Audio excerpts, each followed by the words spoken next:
Welcome to Cheatlogue. Don't forget to like this video and subscribe to our channel. We value every single one of you. Drop a comment below and share where you're watching from. We'd love to connect.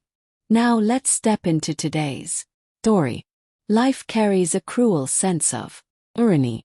It rocks you into security, makes you feel steady, safe, convinced nothing will change. And then, without warning, flips your world upside down. That's what happened to me. After a decade of marriage, after building a life side by side from nothing, I thought I could always count on Diana, my wife. I believed she'd never leave. But comfort is a liar. Diana and I had patterns.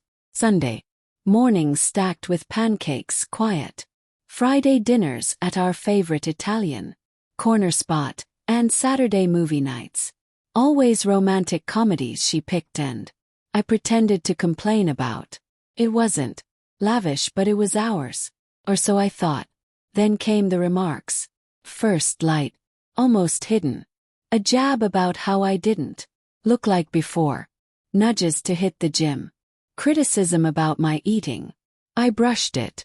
Right. Who doesn't gain a little weight with time? Finance was exhausting, long hours, stress, late meals washed down with drinks. Came with the job. Her words didn't stop. They grew colder. Harper. Kellen, listen. I can't stay attracted to someone who won't care for himself. She said it coolly across the dinner table like an afterthought. I froze, waiting for her to laugh, to soften, but she was stone serious. If you don't lose weight, you'll lose me. Felt like a punch to the gut. Not a remark, a threat. In that instant I knew something had already broken. She didn't see me the same. Her mind was made up. I wish I'd defended myself, begged her to fight for us. Instead I sat there, paralyzed, as she snatched her purse and walked out. She didn't return that night. The next morning she came back, suitcase in hand. I need space, she said. You need to decide what matters more, your health or our marriage. And just like that, she left again. Something inside me shattered, or maybe finally woke up. First came numbness, then anger, then emptiness. I drank too much, stayed up late, staring at the front door, praying she'd return, saying it was all a mistake, that she loved me. But she never did. One night I caught my reflection in the mirror. The man staring back was hollow, messy, unrecognizable. Maybe she was, but had let myself go. But then a different thought struck me. Why should I improve for someone who didn't love me anymore? So I changed, but not for me. I cleared out the junk food, joined the gym, and put in the work. First it was brutal, but soon the weight dropped. The strength came back. Bought sharp clothes, trimmed my hair, shaved the beard. Piece by piece I rebuilt myself. And the moment I stopped waiting for her, she returned. Diana appeared at my apartment one evening, suitcase in hand, her look cool and certain, like she'd walk right back into my life. But before I spoke, a voice called from inside. Oh, you must be Kellen's wife. Diana's gaze darted past me to the woman behind me. Tall, striking, confident, wearing my shirt. Her name was Jolene. In that instant Diana understood. It wasn't the home she'd abandoned. It wasn't the man she'd discarded. It was different. She stared, silent at first. Then came the attack. Seriously, Kellen, this is what you've been up to while I was gone? Jolene smirked. Didn't you leave him for someone else? Diana stiffened. She had, and I knew it. I stepped closer, voice steady. How'd that work out for you? Her lips tightened. No reply. She didn't need to. Already knew. The man she ran to, her wealthy, charming boss, had fed her fantasies, used her, then tossed her. Right now, with her dream burned to ashes, she came crawling back, expecting The old me to be waiting. Too late. She misjudged. She thought I'd still be broken, desperate, willing to forgive. She had no idea that every day since she left I'd been preparing for this moment. I folded my arms. You should go. She didn't move. We need to talk. No, we don't. Jolene handed her an envelope. Divorce papers. Sign them. Diana's hands shook as she flipped the pages. Her face shifted from confusion. Panic. What is this? I watched calmly, collected. Her eyes snapped to mine, wide, trembling. You wouldn't. Smiled. I already did. While she was chasing another man, I'd been handling business. Froze our accounts, secured full ownership of the house, gathered proof of her affair, iron evidence in court, and most important, I filed for custody of our daughter. Diana was about to lose everything. She stumbled back, clutching the papers like explosives. You can't do this.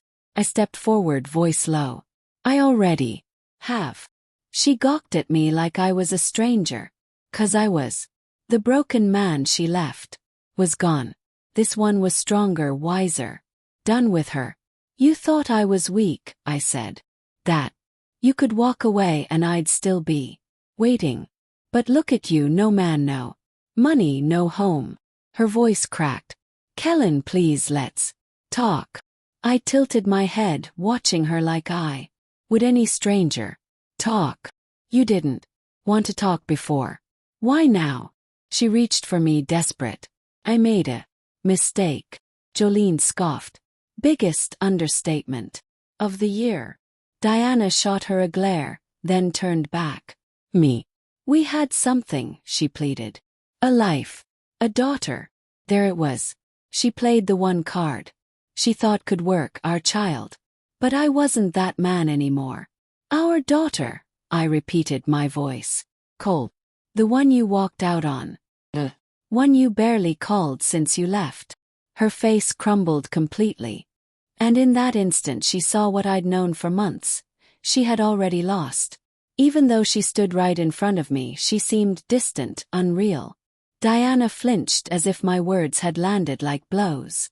I stepped closer, my voice dropping to a low, cutting whisper. You left, Diana. While you chased some fantasy, I stayed. I made sure our daughter never once doubted that her father loved her. I won full custody. You have nothing. Her hands shook. No, that can't be, she whispered. I let the silence stretch, watching the truth settle in. She had traded everything for a lie, and that lie had abandoned her. She'd come back expecting something, anything, but there was nothing left to take. Her silence was louder than any excuse. The man she ran to, the supposed upgrade, had thrown her away. I leaned against the doorframe, arms crossed. So what happened, Diana? Asked. He dumped you, didn't he? Her lips pressed together, defiant, and she stayed silent. Jolene, behind me, let out a small, satisfied laugh. I bet he did. Cheaters don't move up. They just make the same mistake in a new suit. Diana's face twisted, half shame, half fury. You don't know what you're talking about, she hissed. But I did. While she was gone, I did my homework. The man she left me for wasn't a prince. He was married. When his wife found out, he discarded Diana like spoiled merchandise. Karma moved faster than I ever could. But I wasn't done. She drew a shaky breath, gripping the divorce papers. Kellen, I just need time. We can work this out. I laughed. An actual laugh. You still don't get it, do you? This isn't a negotiation. You don't get time. Her eyes narrowed. What are you saying? I stepped forward, letting the chill in my voice land. While you were playing house with someone else, I wasn't just hurting. I was preparing. I made sure you had nothing left to crawl back to. She went pale. You wouldn't, she whispered. I did. The house is mine. The account's locked. Your precious career gone. I'd sent everything, every text, every photo to her boss. Diana had built her brand on ambition and ethics. But in her world, betrayal is a career killer. By then she must have seen the damage. Her purse buzzed. She fumbled for her phone, color draining from her face as she read the message. Then she cracked. "Kellen, please. You don't have to do this." I leaned in, voice flat and final. "Oh, but I do."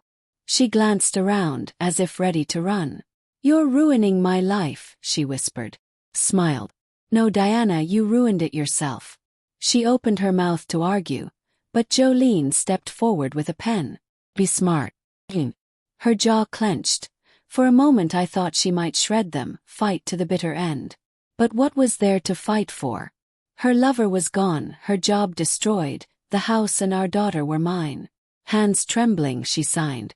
With that stroke, Diana became a ghost in my past. As she stood hollow and defeated, I couldn't help but say one last thing. "Do you know what hurts the most?" "Yes. I loved you. I would have fought for us. But you tossed me aside like I was nothing." Tears pooled in her eyes. She parted her lips to speak. I was done. I stepped aside and motioned to the door. "Oh, you're not welcome here anymore." She hesitated, maybe waiting for me to soften, then picked up her suitcase and left for the last time. I watched her go. I had won. I had taken everything from the woman who betrayed me. Yet as the door clicked shut, I felt nothing. No triumph, no relief, only an empty ache. Revenge wasn't the bomb I'd imagined. Jolene touched my arm, bringing me back. "You okay?" she asked. I nodded, exhaling. But I wasn't. Months of burning for this had left me with an odd void. Now that it was over, there was nothing left to chase. Diana ended up broke, alone, homeless. She reached out to friends, hunted for shelter among old connections, but doors stayed closed. She'd burned too many bridges. But Jolene stayed. She hadn't flinched. Most people would have fled from the wreckage. She didn't. She leaned against the counter, sipping coffee like any other morning. "So," she said, "what now?" I met her eyes. "Now I move on," I told her. She raised an eyebrow. Chuckled. "Guess you'll have to stick around and find out." Jolene wasn't a rebound. She didn't need me the way Diana had clung to illusions. She had her own dreams, her own direction, and she still chose to stay. That meant something. Just when I thought the chapter closed, Diana made one last pathetic attempt. She showed up at my office. I was in a meeting when the receptionist buzzed. "Sarah, there's a woman here. Says it's urgent." I knew who it was. "Tell her I'm busy. She says she'll call the police if you don't speak to her." I sighed. Course she did. Diana waited, arms crossed, eyes wide with panic. "You think you can ruin my life and just walk away?" she spat. I didn't flinch. "Already did." She stepped closer, voice low. "I can destroy you, Kellen. One accusation and you're finished." Smirk. "You really are desperate. Try me," she hissed. I leaned in, voice cold. "Go ahead, Diana. But don't forget, I kept everything. Every text, every message, every lie you fed him. You go after me, I bury you." She went white and turned away without another word. I never heard from her again. For the first time in years I felt free. No more wondering if I was enough. No more scavenging for scraps of affection. I was done, and I was better without her. Jolene and I took our time. She wasn't a rebound, she was real. One night on the balcony, watching the city lights, she turned to me. "Kellen," she asked, "you ever going to tell me how you really feel?" I ran a hand through my hair. "Not yet," I said. She smiled quietly. "That's okay. We'll wait." Diana would never have waited. That's how I knew this was different. Months passed. I didn't think about Diana again until one day an email arrived from